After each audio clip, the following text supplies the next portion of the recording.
आपण पाहत आहात BV महाराष्ट्र न्यूज, खबरबात महाराष्ट्राची।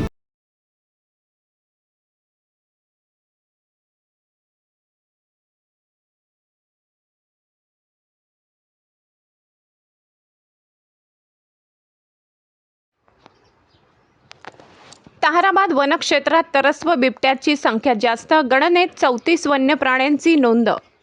बागलाण तालुक्यात बुद्ध पौर्णिमेच्या प्रकाशात शुक्रवारी 1 रोजी रात्री ताहराबाद वनपरिक्षेत्रात झालेल्या वन्यजीवांच्या गणनेत वन्य प्राण्यांची नोंद झाली।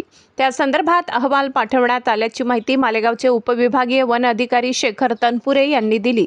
शेखर तनपुरे यांच्या उपस्थितीत ताहराबाद वनपरिक्षेत्र अधिकारी ज्ञानेश्वर शर्माडे, वनपरिमंडळ अधिकारी प्रभाकर पवार, DP गवडी, तुषार देसाई, प्रशांत खैरनार, वनरक्षक DJ सोनावणे, अक्षय हेंबाडे, दत्तू गुंजाड, विकास मोरे, माणिक मोरे, निलेश कोडी, संदीप गायकवाड, सविता बहिरम, दादाभाऊ सोनावणे, किसनराव अहिरे, वनमजूर व स्थानिक वन्यजीव प्रेमी यांच्या मदतीने साल्लेर मुल्लेर, ताहराबाद, महड येथील वन्यजीव अधिवासात ट्रॅप कॅमेरा बसवून काही ठिकाणी प्रत्यक्ष पाहणी करून विविध जातीच्या वन्यजीवांची नोंद करण्यात आली आहे। दरम्यान प्राणी गणनेत आढळलेल्या प्राण्यांची माहिती वनविभागाला कळविण्यात आली आहे। वरिष्ठांना या संदर्भात अहवाल देण्यात आलाय। वनविभागाच्या सूत्रांनी ही माहिती दिली। बुद्ध पौर्णिमेची रात्र सर्वाधिक प्रकाशमान असल्याने भारतात वन्यजीवांची गणना केली जाते। उन्हाची तीव्रता अधिक असल्याने सर्व प्रकारचे वन्यजीव पाणवठ्यावर येत असतात।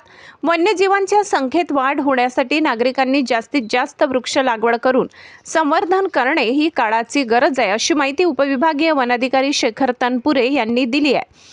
जीवो जीवस्य जीवनम हे मानवी संस्कृतीचे महत्त्वाचे मूल्य असून मानव वन्यजीव संघर्ष टाळताना कुठे संघर्षाची स्थिती उद्भवल्यास तात्काळ वन विभागाशी संपर्क साधावा, असे आवाहन ताहराबाद प्रादेशिक वन विभागाचे वनपरिक्षेत्र अधिकारी ज्ञानेश्वर शर्माडे यांनी केले आहे।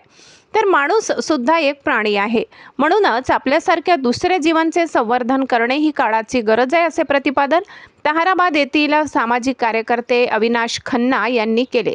BV न्यूज महाराष्ट्रासाठी विभागीय संपादक इंद्रजित वाघ।